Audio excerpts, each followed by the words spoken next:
Hello there folks, I'm the Lon Chaney Reviewer, and welcome to Silent Film Saturday. This is episode number 16, where I'll be discussing 1923's Safety Last, starring Harold Lloyd. Now, previously... here it is.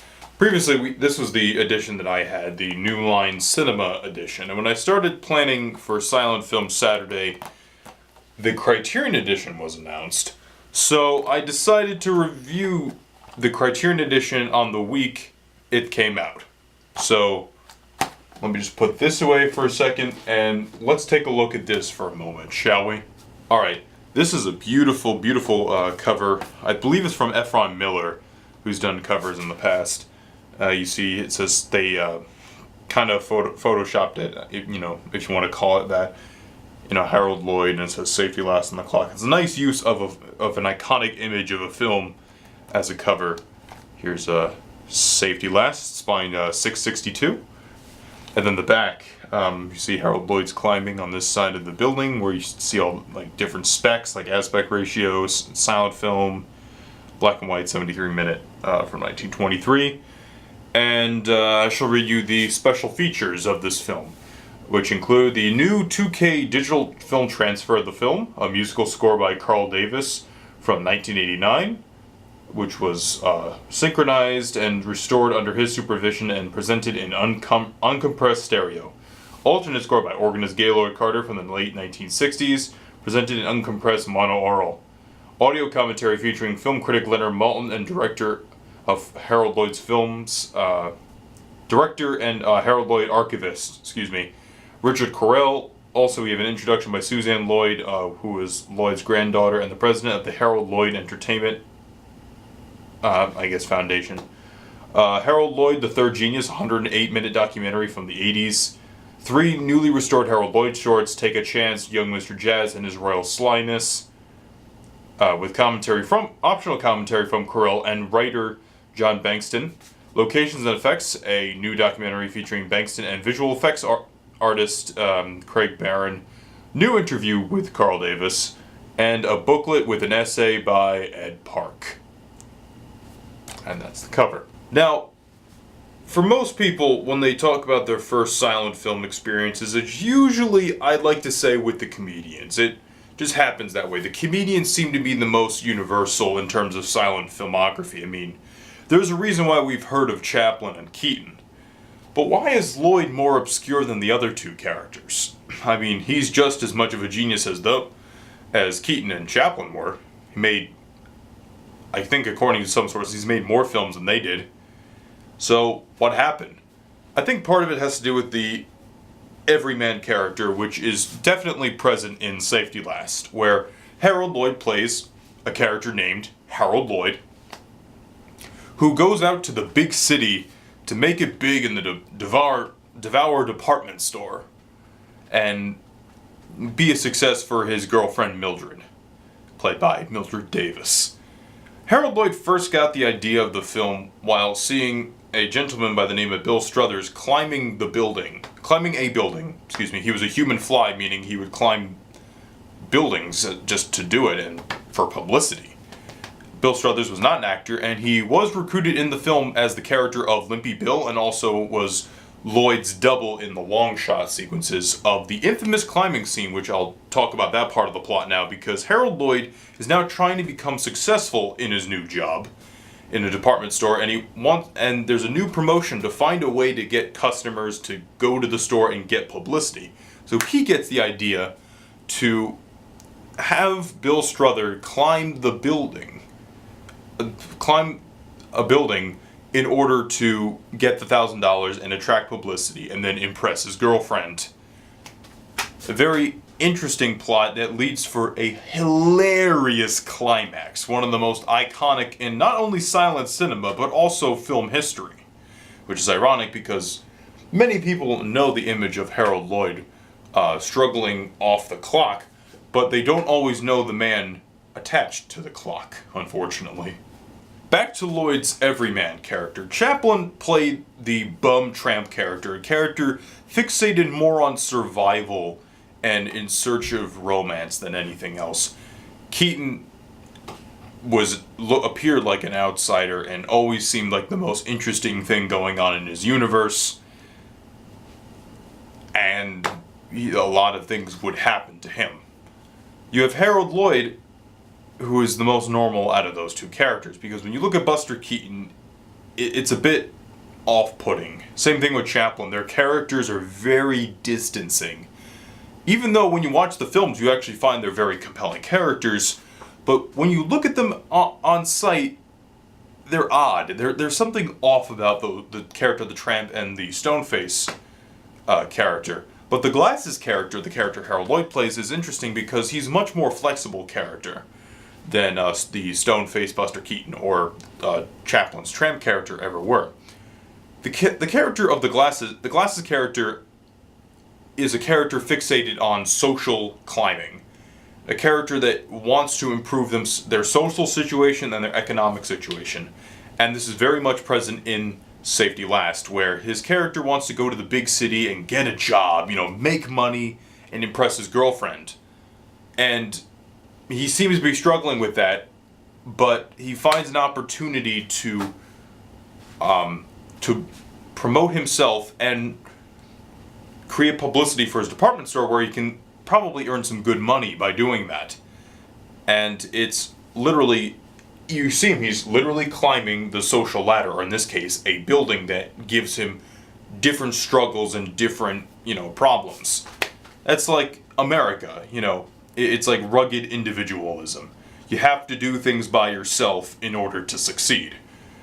In the film, Lloyd originally recruits Bill Struthers to be the mystery man to climb the building, but through a series of events, Harold Lloyd has to climb the entire building by himself, proving there is no real quick, easy way to make money. Like I said, Lloyd is a very likable and relatable character. He's out of money, he wants to do the right thing, but at the same time he wants to impress his girlfriend, but he also lies. It's not like, he's a devious liar. He just wants to, feel like he's successful in front of his girlfriend. That's why he creates this, this air of authority. For instance, in one scene he pretends to be a manager, and, she thinks this is that's his office. But he has to create all these diversions and scenarios where she doesn't see that he's really just a lowly employee. Also, he's a character that's always against time, and of course that's obvious with the scene where he's trying to grab onto the clock. But in the beginning of the film, he is reversing the clock, the punch in, punch out clock, to work because he's late due to unforeseen circumstances, and it's just another element of time. This movie is very much a straightforward romantic comedy, but there are some very beautiful moments in the film. For instance, one of my favorite scenes is where Harold Lloyd is contemplating getting his girlfriend a chain for her little piece of jewelry. So he looks at it because it's half off that day, but he has to use his entire paycheck. And also, there's a diner that's offering the 50-cent businessman's dinner. And as he's putting each coin and giving it to the stereotypical pawn shop owner, you see each article of food, each piece of the meal vanishes. It fades out of the screen. It's a very nice optical effect. And previously in that scene, I forgot to mention, in between the chain, you see a little optical image of Mildred Davis, the love interest in the film. It's a very wonderfully sentimental sequence. It proves that Lloyd could be as sentimental and as engaging as someone like Chaplin, and can perform the stunts like Keaton, as in later on in the film when he's climbing the building. Obviously, there are some magic tricks to how they do the climbing scenes, which I look at this and I'm like, it's still dangerous. The way they do it is that here, let's just say this border is the building, and then this DVD case is the facade building. Harold Lloyd's climbing up this, and there might be a mattress down here. But the problem with that is Harold Lloyd, if he fell off, he could fall off, plummet down on the street and end up like a pancake. So it wasn't... Sorry. It wasn't like he was totally safe. It was a very dangerous stunt. It's not like it's not cheating. It's still a very dangerous stunt, and it still works because his expressions and the expressions of the people underneath are genuine. Now, there are obviously some, not flaws, but odd little things that you notice during the climbing sequence. For instance, the buildings in the background change. In each level, Lloyd is actually, the facade that Harold Lloyd is climbing on is actually in front of a different set of buildings, and that's because obviously he really wasn't climbing the same building every time. It was just a different building with the same facade on each one. So a smaller building with the same facade, medium building with the same facade, and larger building with the same facade.